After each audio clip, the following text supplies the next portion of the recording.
मैंने कहा, महाराज जी, एक प्रश्न बार बार मन में उठ रहा है। आपने लल के कितने ही जन्मों की बात कही। प्रत्येक जन्म में उसे स्त्री का शरीर ही प्राप्त हुआ। क्या भगवान ने कुछ ऐसा नियम बना रखा है कि पुरुष हर जन्म में पुरुष का शरीर ही धारण करे और स्त्री प्रत्येक जन्म में स्त्री ही बने? महाराज श्री, यह आवश्यक तो नहीं, किंतु प्राय होता ऐसा ही है। मैं पुरुष हूँ या मैं स्त्री हूँ, यह संस्कार इतना दृढ़ हो जाता है कि प्रत्येक जन्म में उसी लिंग में जन्म प्राप्त होता है। जो क्रम एक बार चल निकलता है, प्राय वही चलता रहता है।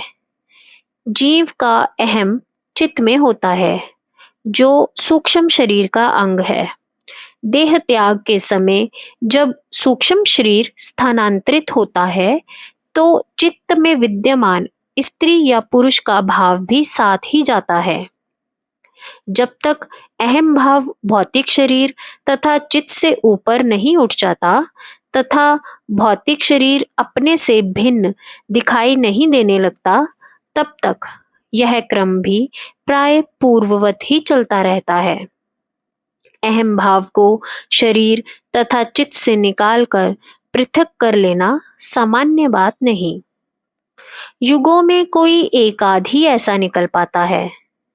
मैंने पूछा, यह बात केवल मनुष्य योनि पर ही लागू होती है अथवा पशु पक्षी आदि अन्य योनियों पर भी? महाराज श्री, लिंग भाव सभी योनियों में एक समान है। यदि कोई मनुष्य योनि में से गाय बैल की योनि में जाता है, तो उसका लिंग मनुष्य योनि वाला ही रहेगा। लिंग के संस्कार जन्म जन्मांतर तक पीछा नहीं छोड़ते। केवल महापुरुष ही लिंग भेद से ऊपर होते हैं, क्योंकि वे अपने आप को प्रत्यक्ष शरीर से पृथक यानी भिन्न अनुभव करते हैं। उन्हें यदि अगला जन्म मिलता है, तो वे किसी भी योनि में प्रवेश पा सकते हैं। उन्हें शरीर एक आवरण जैसा ओढ़ा हुआ, जिसे बार बार बदलते रहते हैं, इस दृश्यमान जगत की भांति ही अपने से भिन्न दिखाई देता है। वह शरीर में निवास करते हैं, किंतु शरीर नहीं है। सामान्य मनुष्य जैसे घर में रहता है, वैसे ही महापुरुष देह में रहते हैं। शरीर पहने हुए कपड़ों की तरह बदला जा सकता है। भौतिक शरीर का इतना ही कार्य है कि वह सूक्ष्म शरीर तथा भौतिक जगत में संपर्क का माध्यम है। महापुरुषों के लिए शरीर की प्रमुखता समाप्त होकर गौण हो जाती है। लल की दृष्टि अपने तथा प्राणी मात्र के शरीरों पर नहीं, आत्म तत्व पर थी। उसे उपरोक्त अनुभूतियां अनुभव गम्य थी, इसीलिए उसे स्त्री पुरुष एक समान दिखाई देते थे, क्योंकि सब में आत्मा एक समान है। जब तक किसी को स्त्री शरीर में स्त्री, पुरुष शरीर में पुरुष दिखाई देता है, तब तक उसका लिंग भेद भी समाप्त नहीं हुआ। तब तक स्त्री पुरुष विषय चक्र भी घूमता रहेगा। योग स्त्री पुरुष के संस्कारों के क्षय का मार्ग है। तब तक आश्रम वासियों ने निद्रा सुख त्याग दिया था। आश्रम में इधर उधर आना जाना आरंभ हो गया था। चाय का समय भी हो आया था। महाराज श्री ने चर्चा को यहीं विराम दिया। अगले दिन महाराज श्री तथा मैं प्रातः भ्रमण के लिए निकले। वही लक्ष्मण झूला वाला मार्ग, वही ठंडी हवा के झोंके तथा वही पथिक विहीन सड़क। केवल वृक्षों पर बंदर उछल कूद करते तो पत्तों की सरसराहट सुनाई दे जाती थी, अन्यथा पूर्ण स्तब्धता। कभी कभार कोई टांगा निकल जाता तो घोड़े के टप टप की ध्वनि कानों से टकरा जाती थी। मैंने बात आरंभ की। कश्मीरी भाषा में लिखी लल की कविताओं में कितनी मार्मिकता है। बात सीधी हृदय पर वार करती है। अध्यात्म के विषय बड़े सरल तथा अनूठे ढंग से कहती हैं। महाराज श्री आध्यात्मिकता के अनुभवी हृदय प्रधान कवियों तथा बुद्धि प्रधान साहित्यक कवियों में यही तो अंतर है। आध्यात्मिक कवियों की भाषा चाहे देहाती हो, व्याकरण का ध्यान नहीं रखा गया हो, श्रृंगारिक सामग्री की कमी हो, छंद शास्त्र का भी भली भांति पालन नहीं किया गया हो, अर्थात साहित्यक दृष्टि में उसमें कितनी ही त्रुटियां हो, किंतु उसमें गहराई होती है, अनुभव छलकता है। कवियों के हृदय से निकलकर श्रोता तथा पाठक के हृदय में सीधे प्रवेश कर जाती है। एक जगह लल कहती है, मैंने गुरु से अनेकों बार पूछा है कि जिसे कुछ नहीं कहा जाता उसका नाम क्या है। कई बार पूछने पर भी जब कोई उत्तर नहीं मिला तो वह थक हार गई। अंत में यही जान पाई कि कुछ नहीं से ही कुछ निकलता है। लल की उपरोक्त बात सुनने में मुझे बहुत अच्छी लगी। पता नहीं महाराज श्री कैसे मेरे मन की बात जान गए। कहने लगे, सुनने में यह कवित्व तुम्हें भा सकता है, किंतु इसकी गहराई तुम नहीं समझ पाए। यहाँ कई बातों की ओर संकेत है। साधक को जानने की जिज्ञासा होती है, किंतु उसे अंतिम लक्ष्य का प्रत्यक्ष अनुभव नहीं होता। इसीलिए वह दूसरों से पूछता फिरता है, गुरु से भी पूछता है। गुरु इस बात से अवगत होते हैं कि शिष्य की चित्त स्थिति इस प्रश्न का उत्तर धारण करने योग्य नहीं, अभी चित्त में मलिनता है। उत्तर दिया तो उसे भी मलिन ही ग्रहण करेगा। प्रत्येक प्रश्न का उत्तर दिया ही जाए, यह भी कोई आवश्यक नहीं। यदि उत्तर का कोई अशुद्ध अर्थ ग्रहण कर ले तो उत्तर ना देना ही अधिक उपयुक्त है। जब शिष्य का चित्त निर्मल हो जाएगा तथा शुद्ध उत्तर को ग्रहण करने की स्थिति में आ जाएगा, तब संभवतः उसे पूछने की आवश्यकता ही नहीं रह जाएगी, क्योंकि तब उसे अंतर में प्रत्यक्ष अनुभव युक्त उत्तर प्राप्त हो जाएगा। इसीलिए गुरु जानते हुए भी उत्तर देने की आवश्यकता नहीं समझते। जो लोग अनधिकार युक्त लोगों के सामने ज्ञान की बातें भगाड़ते हैं, उन्हें ना स्वयं कुछ अनुभव होता है, ना श्रोता ही कुछ ग्रहण कर पाता है। इसमें लोकेशना ही कारण है। गुरु यह भी जानते हैं कि इस विषय को कहा ही नहीं जा सकता, तो कहें भी कैसे। जो विषय अनुभव से जानने के योग्य है, उसे बातों से कैसे समझाया जा सकता है। ठीक है कि सद्गुरु मौखिक उपदेश भी देते हैं, किंतु उसका विषय ऐसा होता है जो सामान्य साधक या शिष्य की समझ में आ जाए। वह कठिन दार्शनिक प्रश्न जो अनुभव की अपेक्षा रखते हैं, उसको नहीं छूते। ऐसे प्रश्न मौन उपदेश से ही सुलझाए जाते हैं, जिसमें न गुरु कुछ कहे न शिष्य कुछ सुने, किंतु शिष्य के संशय निवृत्त होते जाएं। मौन उपदेश शक्ति की एक ऐसी प्रक्रिया है। न सभी गुरु मौन उपदेश करने में समर्थ हैं, न प्रत्येक शिष्य मौन उपदेश का अधिकारी है। साधन में सद्गुरु शिष्य के अंतर में प्रकट होकर उसके प्रश्नों के उत्तर में उसे प्रत्यक्ष अनुभव कराते हैं। इस क्रिया को भी मौन उपदेश कहा जाता है। जिस शिष्य का चित्त चंचलता त्याग कर मौन धारण कर चुका है, वही मौन उपदेश का अधिकारी है। वही मौन उपदेश प्राप्त करता है, वही इसे ग्रहण कर सकता है। अर्थात जब समर्थ सद्गुरु तथा अधिकारी शिष्य दोनों का चित्त मौन की अवस्था में आता है, तब मौन उपदेश होता है। तभी शिष्य उसे ग्रहण करता है। उस समय लल की चित्त की अवस्था ऐसी नहीं थी, किंतु उसमें जानने की जिज्ञासा अत्यंत तीव्र थी। उसने सद्गुरु से कई बार प्रश्न पूछा, किंतु उत्तर नहीं मिला। सद्गुरु जानते थे कि अभी फल पका नहीं है। यदि अभी इसे तोड़ लिया गया तो वह सड़ सकता है, इसीलिए पहले इसे अच्छी तरह से पक जाने दो।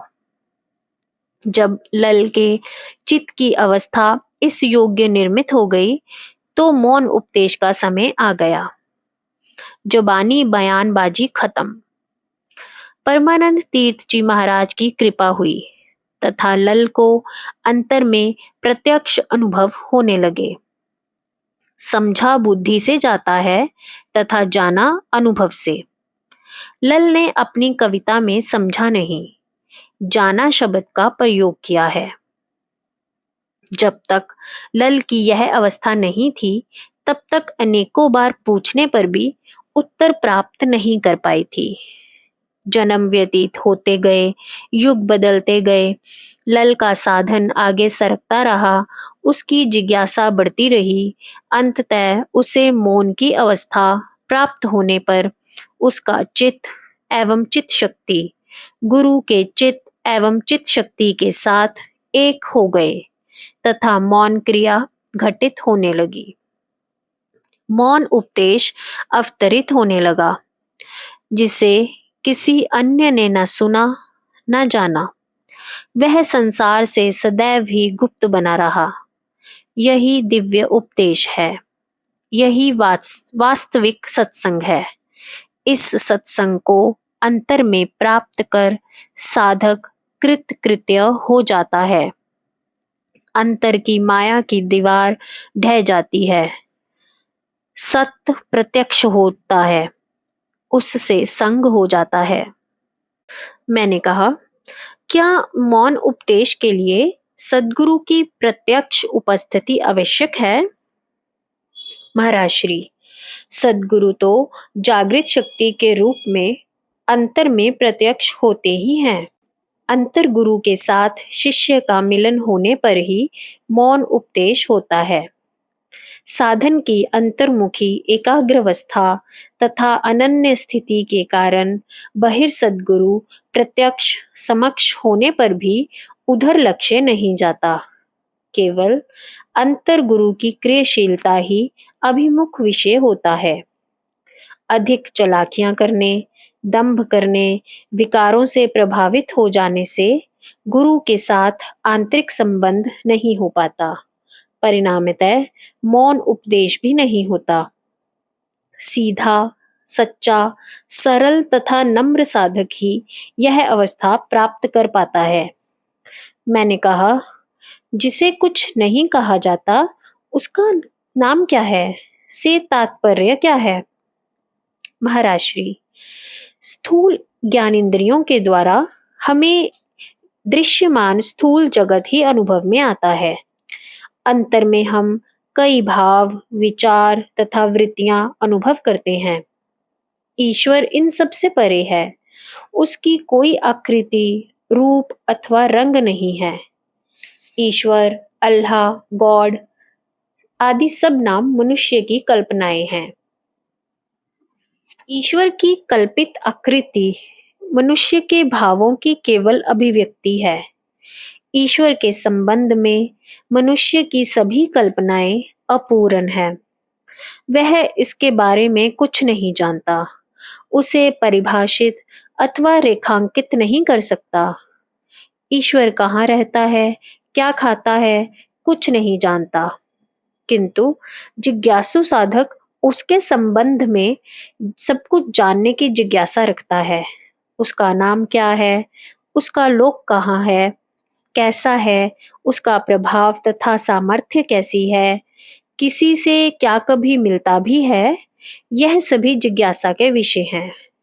जगत में जिसे हम देखते या अनुभव करते हैं, उसके विषय में कुछ कह सकते हैं, किंतु जिसको कभी हमने देखा तक नहीं, जिसके विषय में कल्पनाओं, भावनाओं अथवा तर्क के अतिरिक्त हमारे पास कोई जानकारी नहीं, उसे निश्चित रूप से समझाया भी कैसे जा सकता है? अधिक से अधिक यही कहा जा सकता है कि जहाँ जगत की कोई वस्तु, पदार्थ, दृश्य, नाम, रूप अथवा जीव नहीं, जहाँ कुछ नहीं, वही शून्यता है, वही ईश्वर है। यह शून्यता भी हमारी कल्पना है। यह शून्यता भी जगत की अपेक्षा से ही है। अर्थात शून्यता को समझने के लिए हमें दृश्यमान, परिवर्तनशील मिथ्या जगत का सहारा लेना पड़ता है। हमारी कल्पना उस शून्यता तक नहीं पहुंच सकती।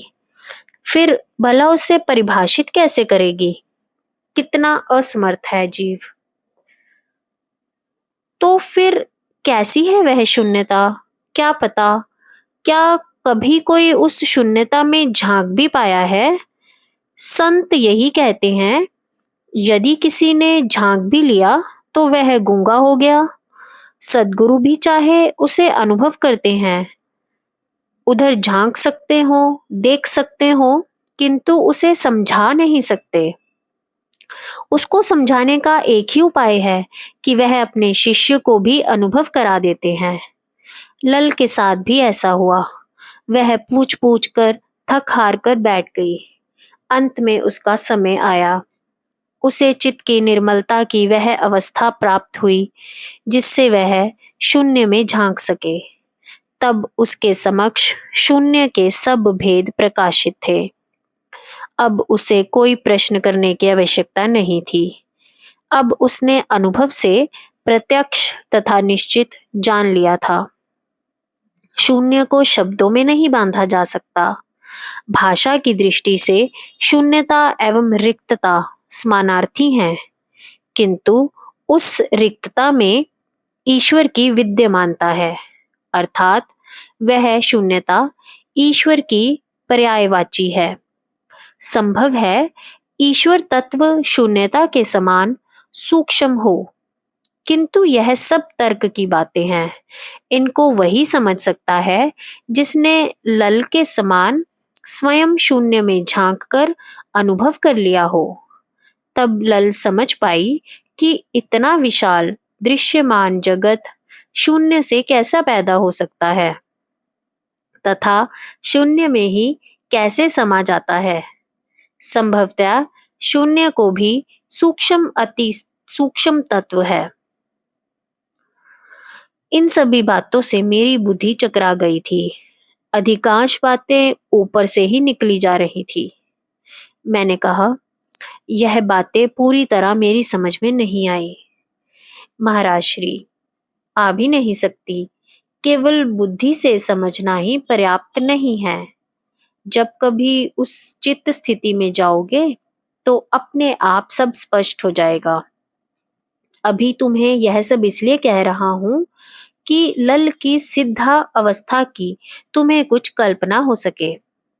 सिद्धियों से नहीं, चित्त की निर्मल अवस्था से सिद्धावस्था होती है। अर्थात सिद्ध के पास सिद्धियों का भी अथाह भंडार होता है। मैंने कहा, पूछना तो नहीं चाहिए, किंतु जब विषय चल रहा है तो पूछे बिना रहा भी नहीं जाता। जिस प्रकार लल के साथ स्वामी परमानंद तीर्थ जी महाराज के लोक के दर्शन हुए थे, उसी प्रकार जब आपने लल को शून्य में झांकते देखा तो आपको भी शून्य का अनुभव हुआ होगा। महाराज श्री, इस विषय में मैं कुछ नहीं कहना चाहता। ना अभी तुम्हें इस विषय में कुछ भी पूछने का अधिकार है। मैं केवल इतना ही कहना चाहता हूँ कि इस विषय में मुझे जो कुछ ज्ञात है उसका मैं वर्णन नहीं कर सकता तथा ना तुम अभी उसे समझ सकते हो। आध्यात्मिकता के ये विषय सदैव ही गुप्त रहे हैं तथा सदैव गुप्त ही रहेंगे। दार्शनिक इन गुत्थियों को सुलझाने में लगे हैं तथा सदैव लगे ही रहेंगे। समझा नहीं पाएंगे।